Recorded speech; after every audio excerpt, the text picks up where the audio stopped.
عادت چھڑا میرے مولا، گناہوں کی عادت چھڑا میرے مولا، مجھے نیک انسان بنا میرے مولا، مجھے نیک انسان بنا میرے مولا، گناہوں کی عادت چھڑا میرے مولا، مجھے نیک انسان بنا میرے مولا۔ تجھے تو خبر ہے میں کتنی بری ہوں، تجھے تو خبر ہے میں کتنی بری ہوں، تجھے تو خبر ہے میں کتنی بری ہوں، تو عیبوں کو میرے چھپا میرے مولا، تو عیبوں کو میرے چھپا میرے مولا، مجھے نیک انسان بنا میرے مولا۔ جو تجھ کو، جو تیرے نبی کو پسند ہے، جو تجھ کو، جو تیرے نبی کو پسند ہے، جو تجھ کو، جو تیرے نبی کو پسند ہے، مجھے ایسا بندہ بنا میرے مولا، مجھے ایسا بندہ بنا میرے مولا، مجھے نیک انسان بنا میرے مولا، گناہوں کی عادت چھڑا میرے مولا، مجھے نیک انسان بنا میرے مولا۔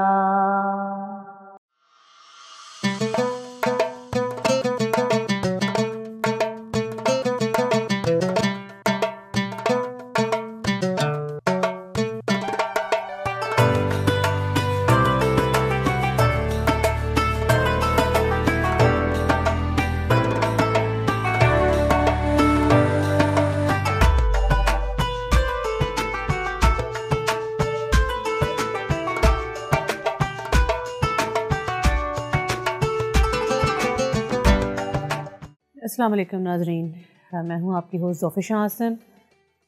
رمضان کا مہینہ رواں دواں ہے۔ آج کا دن جو ہے ہمارے اسلامک ہسٹری میں بہت امپورٹنس کا حامل ہے۔ افسوس کا دن ہے، غم کا دن ہے، تکلیف کا احساس ہوتا ہے۔ آج ہے حضرت علی کرم اللہ وجہہ کی شہادت کا دن۔ اس کے لیے ہمارے ساتھ حاضر ہیں آغا سید غلام نبی موسوی صاحب۔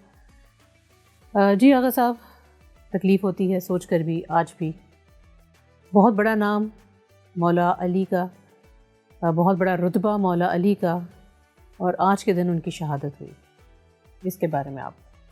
اعوذ باللہ من الشیطان الرجیم، بسم اللہ الرحمن الرحیم۔ دیکھیں، یہ آج کی جو دن ہے یہ مولا کائنات حضرت علی علیہ السلام کا جو ہے شہادت کا دن ہے، اور آج کے دن فجر کے ٹائم پر جو وہ اس دنیا سے اس دنیا کی طرف منتقل ہوئے، اور یہ ان کو جو ہے 19 رمضان کی جو فجر کی نماز تھی، نماز کے دوران ضربت لگی جو زہر آلود تھی، اور وہ ان کے سر میں لگائی گئی، اور وہ ابن ملجم، اس پہ خدا کی لعنت ہو، اس نے جو ہے یہ ضربت مولا علی کو لگائی تھی، اور اس میں جو زہر لگا ہوا تھا اس زہر کی وجہ سے وہ زہر پوری باڈی میں پینیٹریٹ کر گیا تھا، اور پھر وہ 2 دن تک مولا جو ہے ان مشکلات میں اور تکلیف میں رہے اور 21 رمضان آج کے دن جو ہے وہ پھر اس دنیا سے رحلت فرما گیا۔ تو ان کا جو یہ ایک جملہ ہے وہ اس چیز کی عکاسی کرتا ہے کہ وہ اس دنیا سے کامیاب ہو کر گئے۔ جب ان کو ضربت لگی تو انہوں نے سب سے پہلا جو جملہ اپنی زبان سے نکالا، فزت برب الکعبہ، مجھے اپنے پروردگار کی قسم کہ میں آج کامیاب ہو گیا۔ مطلب دیکھیں اس جملے کے پیچھے بھی کتنا بڑا راز چھپا ہے کہ شاید مولا کو پتہ بھی ہے کہ آج مجھے یہ ابن ملجم جو ہے وہ شہید کرے گا۔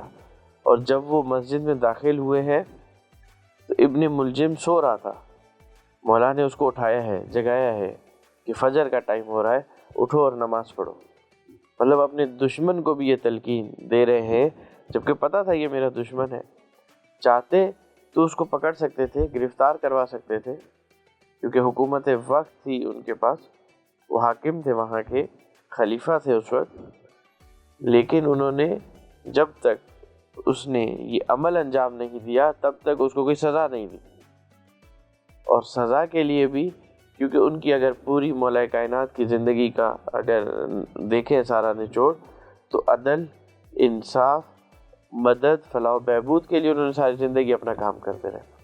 ہر وہ تعلیمات پیغمبر جو خدا کی طرف سے ایک تعلیمات اور وہ بتایا گیا تھا کہ یہ اصول ہے، اس کے مطابق زندگی بسر کرنی ہے، عین انہی مطابق جو ہے مولا نے اپنی زندگی گزاری اور اپنی حکومت کی۔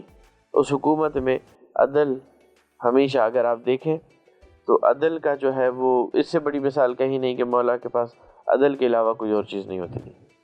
انصاف وہیں سے لوگوں کو ملتا تھا، غریبوں کی مدد وہیں سے ہوتی تھی۔ تو کبھی بھی انہوں نے ان کی زندگی میں کوئی ایسا نہیں آیا کہ جب انہوں نے کسی عدل کے علاوہ کسی اور چیز سے کا سہارا لیا ہو۔ بالکل ایسا ہی ہے۔ اگر دیکھا جائے تو بہت بڑے فلاسفر، علم کا خزانہ ان کے پاس، حضور اکرم صلی اللہ علیہ وآلہ وسلم کی تربیت سے پوری زندگی انہوں نے گزاری۔ پہلے بچے تھے جنہوں نے اسلام قبول فرمایا اور اس کے بعد ہمیشہ اپنے پیارے محمد صلی اللہ علیہ وآلہ وسلم کے لیے جان کا نذرانہ دینے کے لیے ہمیشہ قائم رہتے تھے، ہمیشہ ریڈی رہتے تھے، چاہے وہ ان کی ہجرت ہو مکہ سے مدینہ اور ان کے بستر پر وہ لیٹ گئے، چاہے جنگ بدر کا میدان ہو جس میں سب سے پہلے وہ آگے آئے اور انہوں نے کہا کہ میں لڑوں گا، میں لیڈنگ فرام دا فرنٹ، ظاہر سی بات ہے لیڈر بھی تھے، ایک بہت بڑے فلاسفر بھی تھے، اور بہت سی ان کی شخصیت کی ایسی چیزیں ہیں جو ہم چاہیں بھی تو شاید اس کو اتنا ایکسپلور نہیں کر سکتے۔ ان کی فضیلت میں رسول خدا فرماتے ہیں کہ اگر اس دنیا کے سارے درخت جو ہیں ان کو قلم بنا دیا جائے اور سارے سمندر کے پانی کی سیاہی بنا دیا جائے پھر بھی فضائل علی ختم نہیں ہوتے۔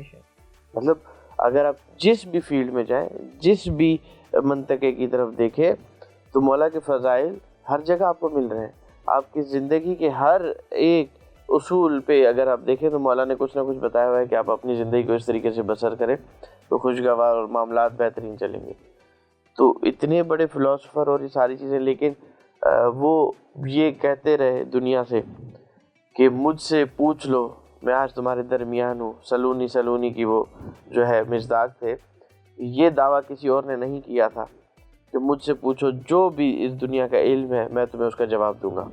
یہ ایک بہت بڑا دعویٰ کرنا ہے، اور وہ مولا کرتے تھے کہ میں زمین سے زیادہ آسمانوں کے راستے جانتا ہوں۔ مطلب ان کی علم، اور علم جو ہے ان کا اس طریقے سے تھا، ایک چڑیا جس طریقے سے اپنے بچے کو کھانا دیتی ہے، مطلب چونچ سے اس کی چونچ کے درمیان کھانا اس کو منتقل کیا جاتا ہے کہ مطلب ایک قطرہ بھی نہ گرے، اسی طریقے سے رسول خدا کہتے ہیں کہ میں نے اپنا علم علی کے اندر اس طریقے سے منتقل کیا۔ مطلب کل کائنات کا علم جو ہے جو رسول خدا کے پاس تھا وہ سارا مولا علی کو اسی طریقے سے ٹرانسفر کیا گیا۔ اور مولا علی علیہ السلام کے لیے قرآن مجید میں آیات، مطلب اتنی بڑی فضیلت تو شاید ہی کسی کو ملی ہو رسول خدا کے پاس کہ آئے تطہیر دیکھیں سورہ احزاب میں، انما یرید اللہ لیذہب عنکم رجس اہل البیت ویطہرکم تطہیرا، کہ اس اہل بیت کے اندر مولا علی شامل ہے، اور خدا کہتا ہے کہ میں نے ان سے رجس، ناپاکی، نجاست دور رکھی ہے۔ مطلب کسی کے بارے میں قرآن مجید میں ذکر آنا صرف ایک جگہ نہیں، سورہ مائدہ میں، سورہ آل عمران میں، آپ کس کس جگہ پر دیکھیں مولا کی فضائل نہیں ہے۔ اب سورہ مائدہ میں، سورہ آل عمران میں جو ہے سورہ مباہلہ، جب عیسائی جو تھے اپنے پادریوں سمیت رسول خدا کے ساتھ مباہلہ کرنا چاہ رہے تھے، تو اس وقت رسول خدا نے فرمایا کہ ٹھیک ہے، تم اپنے جو ہے نفس لے کر آؤ، میں اپنا نفس لے کر آتا ہوں، تم اپنی عورتیں لے کر آؤ، میں اپنی عورتیں لے کر آتا ہوں، تم اپنے بچے لے کر آؤ، میں اپنے بچے لے کر آتا ہوں۔ تو رسول خدا اپنے بچوں میں امام حسن اور امام حسین کو لے کے جا رہے ہیں، عورتوں میں بی بی فاطمہ کو لے کے جا رہے ہیں، اور اپنے نفس کی طور پہ مولا علی کو لے کر جا رہے ہیں، اور کہا ہے کہ ہم پھر اس جگہ پہ کھڑے ہو کے، مباہلہ جو میدان تھا وہاں پہ کھڑے ہو کے دعا کریں گے، جو بھی جھوٹا ہوگا اس پہ خدا کی لعنت ہے۔ تو عیسائیوں نے جب یہ دیکھا کہ یہ پنجتن پاک اس صورت میں آ رہے ہیں اور جو خدا کا نور ان کے اوپر برس رہا ہے، تو یہ جھوٹے نہیں ہو سکتے، تو انہوں نے مباہلہ سے پیچھے ہٹ گئے اور رسول خدا سے کہا کہ آپ جو کہیں گے ہم اس پہ راضی ہیں، لیکن ہم یہ جو بددعا والا سلسلہ ہم نے کہا تھا کہ دعا کریں گے جو جھوٹا ہوگا اس پہ خدا کی لعنت ہو، اس سلسلے میں نہیں جائیں گے، وہ پیچھے ہٹ گئے۔ تو اتنی ساری فضیلت ہے مولا علی کی۔ جنگ کے وہ حج کے بعد جب واپس آ رہے ہیں تو وہاں دیکھیں رسول خدا نے سب کو جمع کیا ہے، جو آئے غدیر ہے، غدیر کے موقع پہ، اور رسول خدا کہہ رہے ہیں من کنتم مولا فہذا علی مولا، جس کا میں مولا اس کا علی مولا، جو میرا دوست وہ علی کا دوست، جو میرا دشمن وہ علی کا دشمن، جس نے میرے ساتھ اچھائی کی اس نے علی کے ساتھ اچھائی کی، جس نے میرے ساتھ برائی کی اس نے علی کے ساتھ، مطلب اس حد تک اپنے آپ سے کبھی دور نہیں رکھا، اور وہ آج جو ہے اس دنیا سے رحلت فرما گئے۔ یہ نہ صرف اس جہاں کے لوگ بلکہ یہ شوق جو ہے آسمان پر بھی فرشتے بھی منا رہے ہیں۔ بالکل بالکل، جب ان کی شخصیت کی بات کرتے ہیں تو ہر جو پہلو ہے ان کی شخصیت کا بہت ہی خوب، بہت ہی بہترین، بہت ہی قدآور، چاہے وہ شوہر ہوں، چاہے وہ باپ ہوں، چاہے وہ دوست ہوں، چاہے وہ حضرت محمد صلی اللہ علیہ وآلہ وسلم کے رفاقت میں ہوں، ہر جو پہلو ہے ان کا بہت خوب، بہت بہترین۔ بالکل ایسا ہی ہے۔ آپ اگر ان کی گھریلو زندگی دیکھیں تو بہت خوشگوار، جنگ سے آتے تو بیوی کے ساتھ، بھی فاطمہ کے ساتھ جو ہے وہ ان کے گھر کے کاموں میں بھی ہاتھ بٹاتے ہیں، جبکہ آج کل ہم اپنی روٹین میں دیکھیں تو ہم عورتوں کو کچھ سمجھتے نہیں، لیکن وہ اور عورت بھی سیدۃ النساء العالمین کہ خدا کی رحمتیں، اہل بیت کا درجہ ان کو بھی حاصل، رسول خدا کی بیٹی، تو وہ عورتوں میں وہ اور مردوں میں مولا علی، تو ان کا جو رشتہ ایک اتنا بہترین اور نمونہ عمل ہے سب کے لیے۔ اگر ہم مولا کی زندگی دیکھیں اور ان کی ازدواجی زندگی دیکھیں اور اس پہ اگر عمل کرنا شروع کریں تو ہمارے یہاں جو یہ گھریلو مسائل ہیں یہ ختم ہو جائیں گے۔ بالکل ایسے ہی ہے، کیونکہ یہ جو لڑائیاں جھگڑے، مرد اپنے آپ کو ڈومینیٹ کر دے یا آج کل عورت اپنے آپ کو ڈومینیٹ سمجھنا شروع کر دے، تو اس وجہ سے یہ معاشرہ خراب ہو رہا ہے اور معاشرے میں بگاڑ پیدا ہو رہا ہے۔ لیکن اگر ہم مولا کی زندگی دیکھیں، ازدواجی زندگی دیکھیں، عورتوں کے حقوق دیکھیں، ہر حقوق، کوئی ایسا حق نہیں جو مولا نے پورا نہ کیا ہو۔ بے شک، عزت اتنی کہ وہ جب بھی وہ سامنے آئے تو مولا ان کے احترام میں کھڑے ہو جائیں۔ بے شک، تو یہ جب ہم عورت کو عزت دینا شروع کریں گے اور مولا کی زندگی سے اخذ کریں گے تو ہمارے اپنی زندگی کے معاملات بھی بہت بہترین ہو جائیں گے۔ آج کل مرد دیکھیں کہتا ہے کہ میں گھر میں کام کیوں کروں، جبکہ یہ ثواب ہے۔ آپ عورت کا ہاتھ بٹا رہے ہیں، یہ ثواب ہے۔ عورت کے لیے کہا گیا کہ آپ اپنے پریمیسز کے اندر رہ کے اپنے گھریلو کام انجام دیں، مرد کے لیے نان نفقے کے لیے ہے کہ وہ باہر سے جا کے محنت مزدوری کر کے عورت کی ذمہ داریاں پوری کرے، تو ایک ڈیفائن کر دیا گیا۔ تو اس میں اگر ہم اپنے معاشرے میں دیکھیں کہ ہمارے اہل بیت نے کس طریقے سے اپنی زندگی گزاری تو ہم اپنے معاشرتی مسائل سے بآسانی چھٹکارا بھی حاصل کر سکتے ہیں۔ بالکل، اور جب ہم معاشرتی مسائل کی بات کرتے ہیں تو سب سے زیادہ جو ضروری ہے اور سب سے زیادہ جو اہم رشتہ ہے، یقیناً ماں کے رشتے کو بہت بڑی اہمیت حامل ہے اور بہت زیادہ اہمیت اور بہت اونچا مقام حاصل ہے، لیکن جو معاشرہ جس رشتے سے بنتا ہے وہ میاں بیوی کا رشتہ میاں ہوتا بیوی ہے۔ کا، بالکل. اور ہم اسی رشتے کو کمزور کرتے جا رہے ہیں آج کل. ہمیں ہمارے جو کمپینین، جو مرد کے ساتھ عورت، عورت کے ساتھ مرد ہے، شوہر کی اور بیوی کی حیثیت سے، ان دونوں کو چاہیے کہ اپنی زندگی کو، ان ائمہ معصومین کی زندگی کو اپنی زندگی کے لیے اسوہ حسنہ بنائیں. جیسے جیسے انہوں نے اپنی زندگی گزاری، ہر اس طریقے سے کوشش کریں. ہم انسان ہیں، خطا کے پتلے ہیں، لیکن کوشش کریں کہ اپنی زندگی کو اس طریقے سے گزاریں. اس میں آپ کو سب مل جائے گا. والدین کے حقوق مل جائیں گے کہ آپ نے اپنے والدین کے ساتھ کس طریقے سے پیش آنا ہے، ان کے کون کون سے حقوق ہیں، بیوی نے کس طریقے سے اپنے ساس سسر کی خدمت کرنی ہے، اولاد کی تربیت کیسے کرنی ہے. یہ سارے جو معاملات ہیں گھریلو، وہ آپ اگر ہم تھوڑی سی بھی اپنی ان کی اسٹڈی کریں تو ہمارے یہ معاملات ٹھیک ہو جائیں گے. ہمارے لیے تو اسٹڈی کرنے کے لیے سامنے ایگزامپلس موجود ہیں.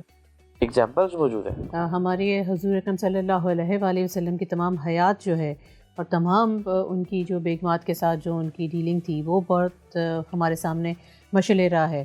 پھر ہم بات کرتے ہیں تمام صحابہ کرام کی، ان کی زندگی ہمارے لیے مشعل راہ ہے. پھر ہم بات کرتے ہیں اپنے حضرت علی کرم اللہ وجہہ کی.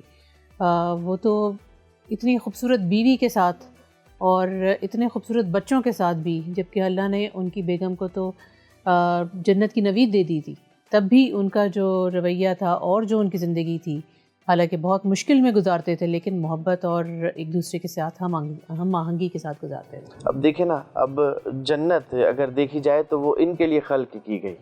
یہ نہ ہو تو جنت کا کوئی فائدہ نہیں، خلق ہی نہ کرتے. تو اب کیا ان کے پاس کوئی چیز نہیں تھی؟ مولا جب جنگ کر کے آتے تھے تو جنگ میں جو جیتتا تھا مال غنیمت سب سے زیادہ اس کو ملتا تھا، اور سب سے زیادہ مال غنیمت مولا علی کو ملتا تھا. اور جب وہ گھر پہنچتے تھے ہاتھ خالی ہوتے تھے، راستے میں سب بانٹتے ہوئے آئے. اور وہ بیوی جو گھر میں بیٹھی ہے، پتہ ہے میرا شوہر جو ہے وہ سب سے بہادر ہے، سب سے زیادہ مال غنیمت میرے شوہر کو مل رہا ہے، اور وہ جب خالی ہاتھ گھر لوٹے، بیوی کے لیے کچھ نہ لے کر آئے. ہمارے ہاں کی آج کل کی بیویاں ہوں تو وہ لڑائی شروع ہو جائے گی گھر میں. بالکل. لیکن وہ شکر پروردگار کرتی ہیں کہ مجھے علی جیسا شوہر دیا، جو سب کچھ ہمارا جو بھی ہے وہ غریبوں کے لیے لٹا دیتا ہے. کیا ان کے پاس کسی چیز کی کمی تھی؟ کوئی خزانے کی کمی تھی؟ جو چاہے ان کو اس وقت میسر تھا. بالکل، جس چیز کا نام لیتے وہ حاضر ہو فرشتے جاتے. تو ان کے بچوں کے درزی تھے، جنت سے تو میوے آتے تھے، لیکن انہوں نے اگر سادگی سے اپنی زندگی گزاری تو وہ ہمارے لیے گزاری کہ ہم ان کی زندگی سے کچھ سیکھیں. اگر وہی عیش و عشرت اگر ان کو میسر ہوتی اور وہ اپنی زندگی کو عیش و عشرت میں گزارتے تو آج ہم کہتے کہ انہوں نے تو اپنی زندگی میں کوئی پریشانی ہی نہیں دیکھی. پریشانی تو ہم دیکھ رہے ہیں. انہوں نے تو عیاشی کے ساتھ اپنی زندگی گزاری، ان کو کھانے میں کسی چیز کی کمی نہیں تھی، جو وہ کہتے تھے عرض سے آ جاتا تھا. لیکن نہیں، انہوں نے ہر وہ عمل اختیار کیا جو دوسرے کے لیے نمونہ عمل ہو، کہ اگر زندگی اس طریقے سے بھی گزار سکتے ہو، کھانے کو کچھ نہیں ہے تو پانی کے ساتھ آپ روزہ افطار اور کھجور کے ساتھ روزہ افطار کرتے تھے. سوکھی روٹی کو جو ہے وہ بھگو کر کھا رہے ہوتے تھے. تو یہ انہوں نے بتایا. اور اس کے بعد سب سے اہم پہلو کہ ان چیزوں کے بعد شکر پروردگار، اور کہا جائے کہ ہمارے پاس ساری نعمتیں موجود ہیں. تو یہ ہمارے لیے اسوہ حسنہ کہ ہم اگر ان کو دیکھیں. اب آپ دیکھیں نا، مولا کی فضیلت، جن کی ولادت خانہ کعبہ میں ہو، جن کی شہادت جو ہے مسجد میں ہو، نماز کے دوران ہو، تو ان کی کیا فضیلت ہوگی. جب ان کی ولادت ہوتی ہے 13 رجب کو، اگر ہم ایک نارمل سا دیکھیں کہ جو ایک واقعہ ہے کہ دیوار جو ہے خانہ کعبہ کی جو ہے وہ کھلی، اور بی بی فاطمہ بنت اسد جو ان کی والدہ تھیں وہ خانہ کعبہ کے اندر گئیں. اگر ہمارے سامنے ایک دیوار کھلے یا ٹوٹے، ہم اس کے اندر جائیں گے یا پیچھے بھاگیں گے؟ پیچھے بھاگیں گے. نیچرل فیکٹر ہے، ہم بھاگیں گے پریشان ہو کے. لیکن اس کا مطلب ان کی والدہ کی مرتبت اور منزلت اتنی تھی کہ وہ سمجھ رہی تھی کہ اب کیا کرنا ہے مجھے، کہ جب وہ دیوار کھلی ہے تو وہ اس کے اندر گئی ہیں، پھر وہ دیوار بند ہوئی ہے، پھر مولا کی ولادت ہوتی ہے وہاں پر، پھر 3 دن تک وہ آنکھیں نہیں کھول رہے. پھر جب رسول خدا کی زیارت کرتے ہیں تو سب سے پہلے اپنی آنکھیں رسول خدا کے سامنے کھولتے ہیں. اور جب رسول خدا فرماتے ہیں کہ آپ نے آنکھیں 3 دن تک کیوں نہیں کھولی, کہا اس خانہ کعبہ میں چاروں طرف بت تھے اور میں نہیں چاہ رہا تھا کہ میری جو پہلی آنکھ کھلے اور میں بتوں کو دیکھوں, میں آپ کی زیارت کرنا چاہ رہا تھا. مطلب وہ اس وقت بھی یہ منزلت تھی. جب رسول خدا ہجرت کرتے ہیں تو ان کے بستر پہ لیٹتے ہیں, پتہ ہے کہ کفار جو ہے مجھے مارنے کے, رسول خدا کو مارنے کی نیت سے آ رہے تھے, اسی لیے رات کو ہجرت پلان کی گئی. اور اگر اس وقت بستر پہ کوئی نہ ہوتا تو یہ ہوتا کہ رسول خدا فرار ہو گئے اور وہ پھر کچھ اور پلان کرتے. تو ان کی آنکھوں میں بھی دھول جھونکنے کے لیے اس بستر پہ بھی لٹانا کسی کو ضروری تھا, اور لٹا اپنے بھائی کو رہے رسول خدا. اور حضرت علی کہتے ہیں میں نے اس رات سے بہتر نیند پہلے کبھی نہیں کی. راتیں عبادت میں جا کے گزارتے تھے. کوئی عام انسان ہوتا ہے تو وہ ڈر جاتا. اور مولا کہتے ہیں کہ میری اس رات سے بہتر نیند کبھی نہیں ہوئی. مطلب اتنا دل اور قلب مطمئن کہ مجھے شہادت تو آج نصیب نہیں ہونی اور میں یہاں سے ٹھیک جاؤں گا. یہ جو قلب کے اندر اطمینان ہے یہ بہت بڑی چیز ہے. اور بے شک اگر شہادت بھی نصیب ہو جائے تو بڑا رتبہ ہے رسول خدا. لیکن آگے پوری زندگی تھی, پتہ تھا, کیونکہ وہ تو جانتے تھے, غیب کے علم کو جانتے تھے. اب جنگ بدر دیکھیں, جنگ احد دیکھیں, جنگ خندق دیکھیں, جنگ جو ہے خیبر دیکھیں. بالکل.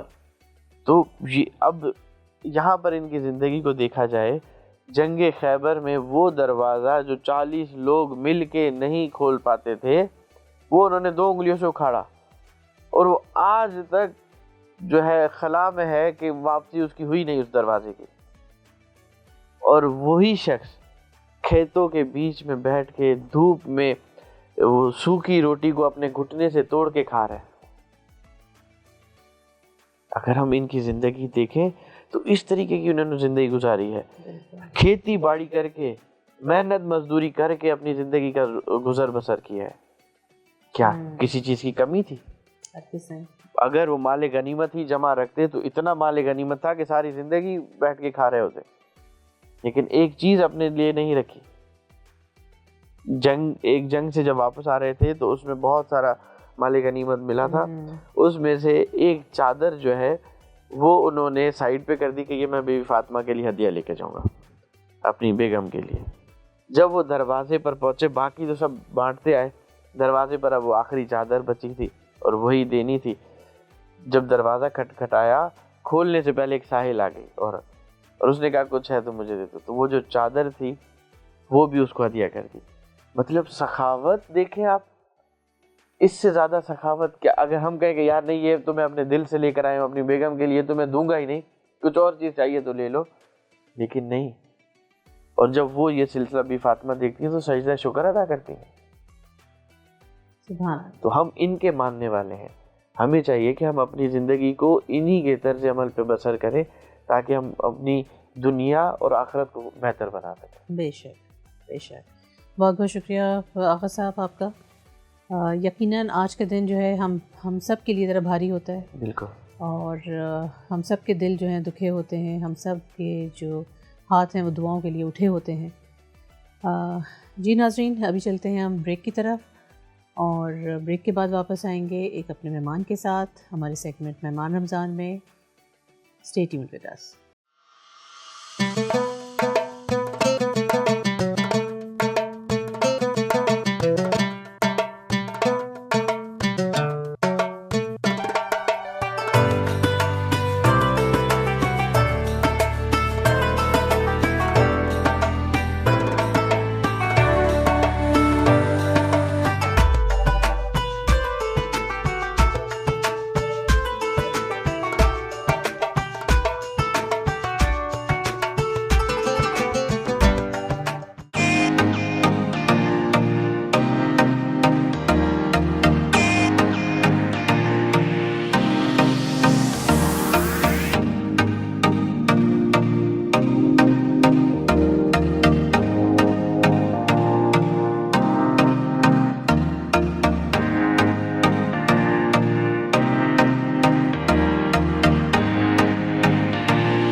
جی ناظرین ویلکم بیک. اور اب ہمارا سیگمنٹ ہے مہمان رمضان کا. آج جو ہمارے ساتھ مہمان ہیں وہ بہت ینگ سی ہیں, اور نہ صرف وہ ینگ ہیں بلکہ انہوں نے بہت کچھ اچیو بھی کیا ہے اپنی اس ینگ ایج میں.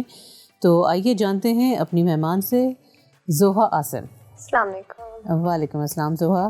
سب سے پہلے رمضان مبارک. رمضان مبارک. اور آپ بتائیے کہ آپ کے رمضان کیسے گزر رہے ہیں, روزے کیسے گزر رہے ہیں؟ کافی اچھے گزر رہے ہیں. چلیں دیٹس گڈ. اچھا زوہا, جب ہم آپ کی بات کرتے ہیں اچیومنٹس کی تو آپ ایک پروفیشنل ٹینس پلیئر ہیں جی, اور اب پروفیشنل پیڈل پلیئر بھی ہیں, اور اس کے علاوہ آپ رائٹنگ بھی کرتی ہیں. جی. تو اپنی ان ساری چیزوں کو آپ کیسے مینیج کرتی ہیں؟ بیسکلی میں اس طریقے سے مینیج کرتی ہوں کہ میں پری پلاننگ کافی کر لیتی ہوں. تو میں ان چیزوں کو دیکھتی ہوں کہ ٹائمنگس کون سے ورک آؤٹ کرتے ہیں میرے لیے, پریکٹس مجھے کتنی ضرورت ہے دن میں, کب پریکٹس ضرورت ہے, کیونکہ کبھی کبھار مارننگ پریکٹس الگ سے ہوتی ہے, ایوننگ پریکٹسز الگ ہوتی ہیں. پھر جو میرے پاس تھوڑا سا ٹائم بچتا ہے میں اس میں رائٹنگ کر لیتی ہوں, اور یا پھر اپنی آؤٹ لائننگ کر لیتی ہوں رائٹنگ کے لیے. تو اس طریقے سے ہو جاتا ہے. اوکے. تو ہم آپ کے اگر رائٹنگ کے بارے میں معلوم کرنا چاہیں تو آپ کیا لکھتی ہیں؟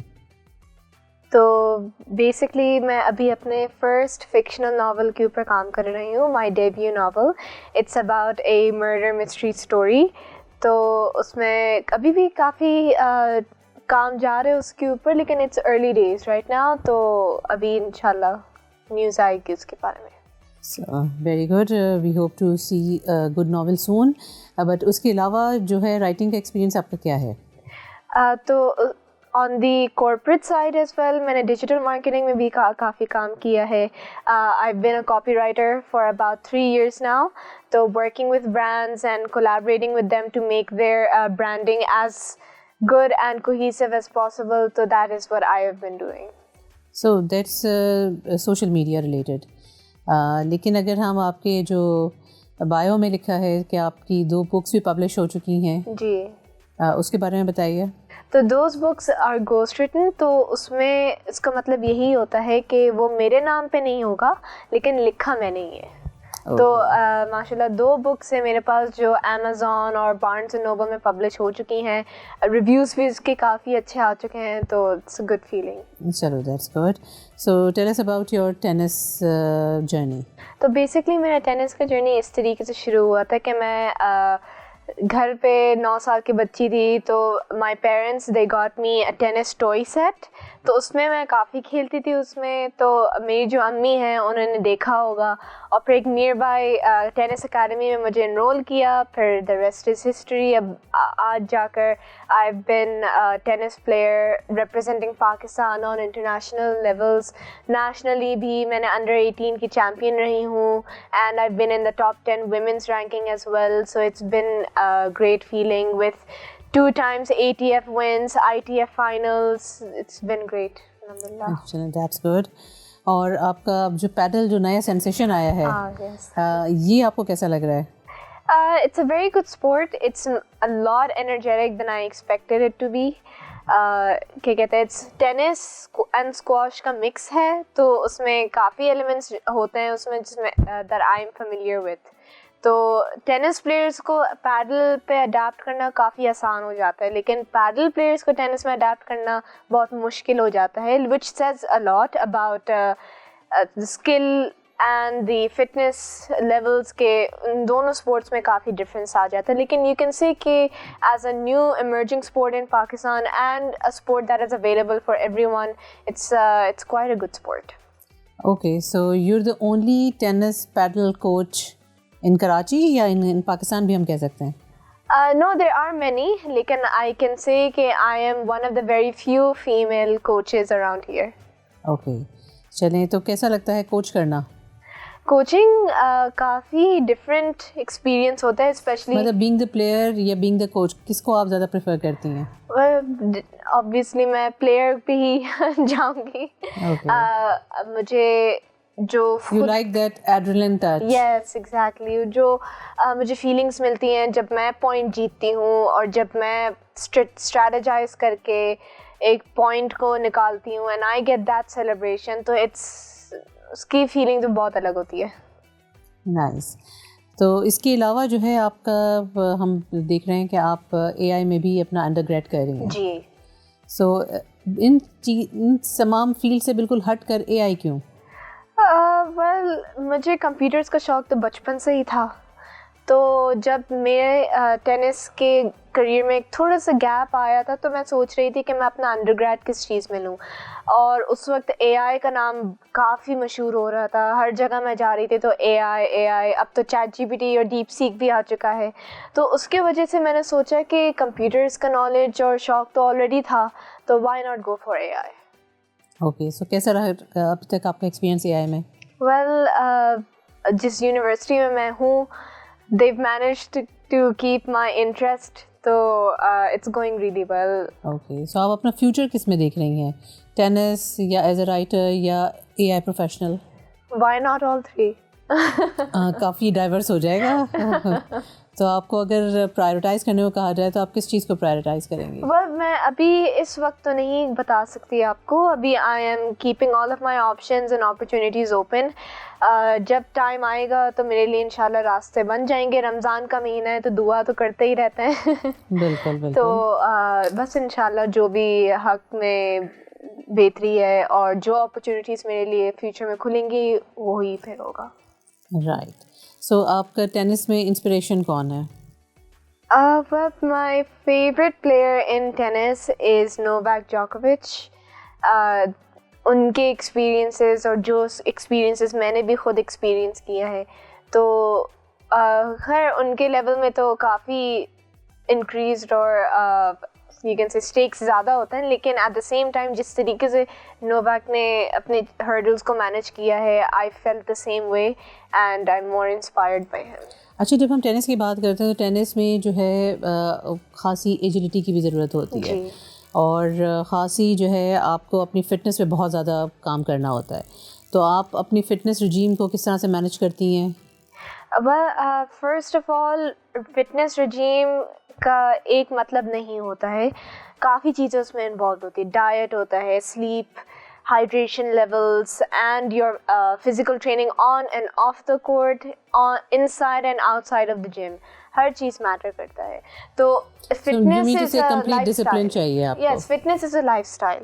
تو اگر آپ کے پاس ڈسپلن نہیں ہوگا یو ڈونٹ ہیو فٹنس.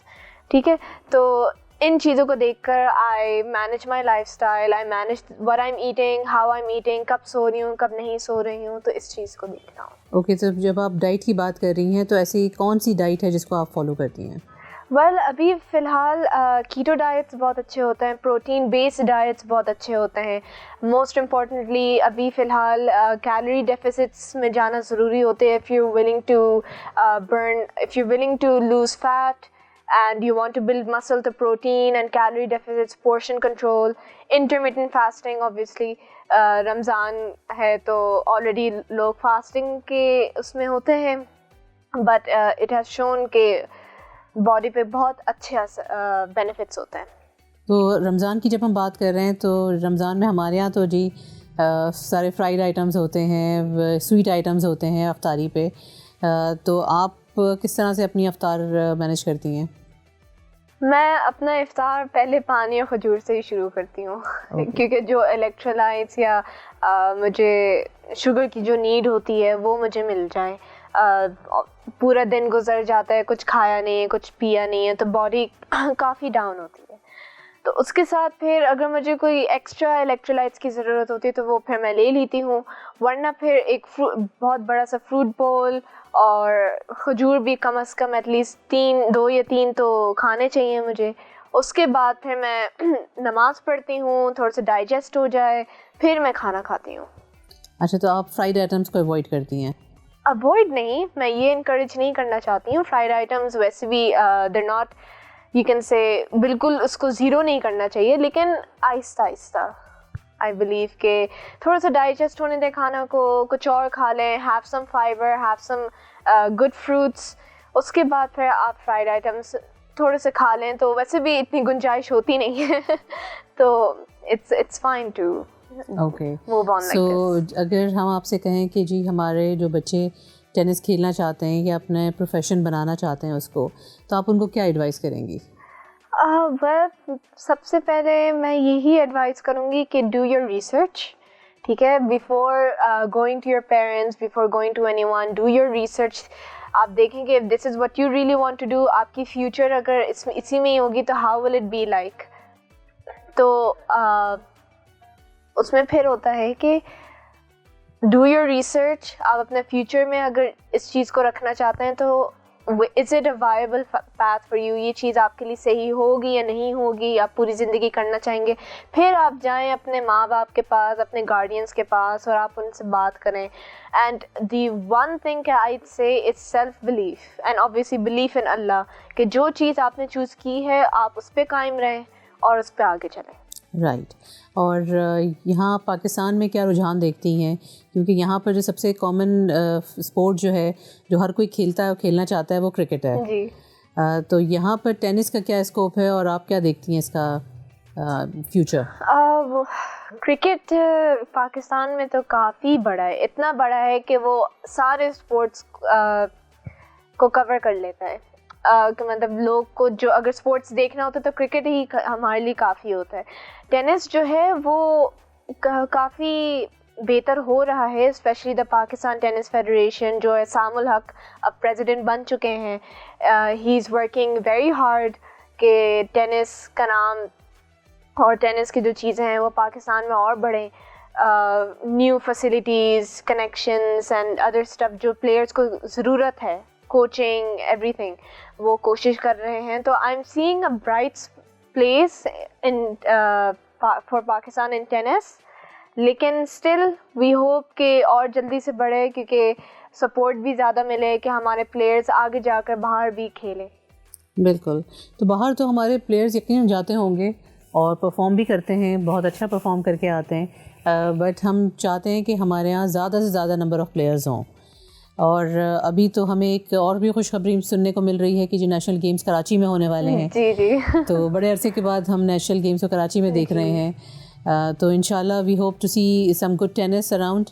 اور بالکل ہم باقی اسپورٹس کے ساتھ ساتھ ہم ٹینس کو بھی دیکھیں گے کہ بھئی بہت اچھا رہے اور لوگوں کو مزہ آئے, لوگ انجوائے کریں ٹینس کو دیکھنا بھی اور ٹینس کو اپریشیٹ بھی کریں.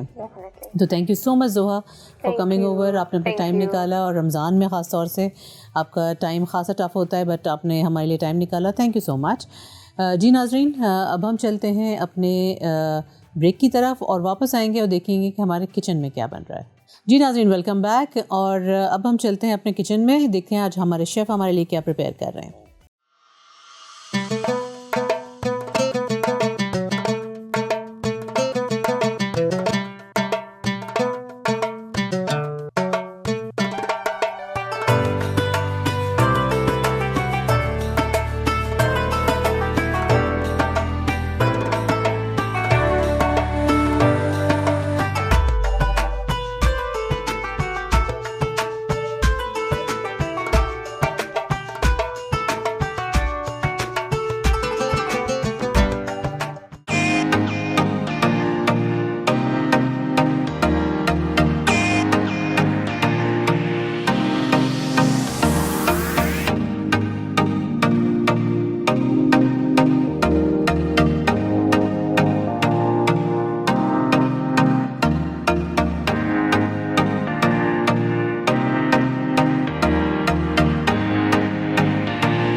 Thank you Zafar. میں اور ہرا جو ہیں آج بنانے لگے ہیں روح افزا لسی. اس کو کیسے بناتے ہیں ہرا؟ اس کے لیے ہمیں جو ہے وہ چاہیے دہی, ٹھیک ہے, ہمیں چاہیے پانی, اگر جو ہے وہ ضرورت پڑے تو آپ دودھ استعمال کر سکتے ہیں ساتھ اور میں ہمیں چاہیے روح افزا, آئس کیوبس, اینڈ پھینٹنے کے لیے آپ وسک بھی لے سکتے ہیں یا اسپون لے سکتے ہیں, جو بھی آپ کمفرٹیبل ہوں. ہم شروع کرتے ہیں اپنی ریسیپی. اوکے جی, ہم یہ لے لیتے ہیں ایک گلاس کے اندر. آپ بلینڈر میں ڈال کے بھی جو ہے نا وہ کر سکتے ہیں, اس سے پھر بہت جلدی بن جاتی ہے, بہت اسموتھ ٹیکسچر بن جاتا ہم ہے. ایڈ کریں گے پانی. اچھا, لسی تو میرے گھر میں is an all time favourite. ہمیں تو ہمارے لیے تو ایسا ہوتا ہے کہ فرائیڈے والے دن جو ہوتی ہے اس دن بریانی اور لسی ہو, تو لسی میرے گھر میں بہت پسند کی جاتی ہے.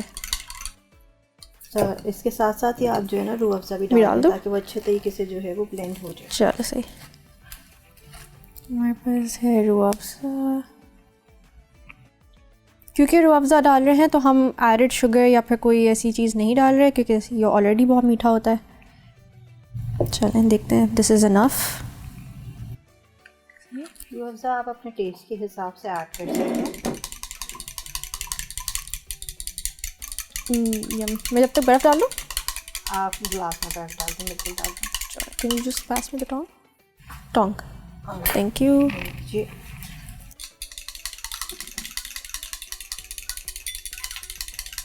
اس کا کلر ہی اتنا پیارا چینج ہو گیا. تھوڑی سی اس کے اندر یوگرٹ اور ڈال لیتے. I think 3 should be enough. 3 بہت ہوگا. ٹھنڈی ترین لسی, کیونکہ افطار کا ٹائم ہونے والا ہے اور ہم سب کو اس میں دودھ ایڈ کریں. یس.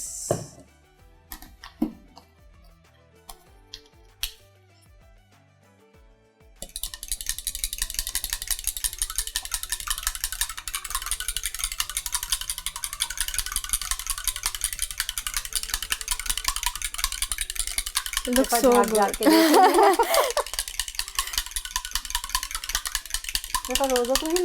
لگ رہا ہے, میں تو انتظار کر رہی ہوں کہ افطار جلدی کھلے, میں سیدھا لسی پیوں گی فوراً. نائس. دیکھیں یہ ہمارے پاس بالکل یہ بلینڈ ہو گئی ہے. اب اس کو پور کرتے ہیں نا.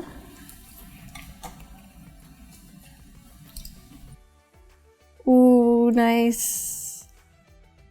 اتنا برائٹ پنک ہے, وہ اتنا ہی زیادہ اچھا لگ رہا ہے. یس, یہ ہمارے پاس ریڈی ہو گئی ہے روح افزا لسی, اور آپ لوگ بھی ٹرائی کریں, اور آپ لوگ جو ہے وہ ضرور ٹرائی کر کے پھر ہمیں بھی بتائیں کہ کس طریقے سے جو ہے وہ آپ نے بنائی اور کیسی لگی آپ لوگوں کو ہماری recipe. Thank you. Over back to you Zafar. جی ناظرین, دیکھا آپ نے ابھی ہمارے شیف نے کتنی مزے کی اور کتنی کوئک ریسیپی ہمارے لیے پریپیئر کری ہے. صحیح معنوں میں ہمیں ایسی ریسیپیز کی ضرورت ہوتی ہے, کیونکہ یہ ریسیپیز جو ہیں ہمارا ٹائم بہت سیو کرتی ہیں اور ہم زیادہ سے زیادہ اپنا ٹائم عبادت میں گزار سکتے ہیں رمضانوں میں.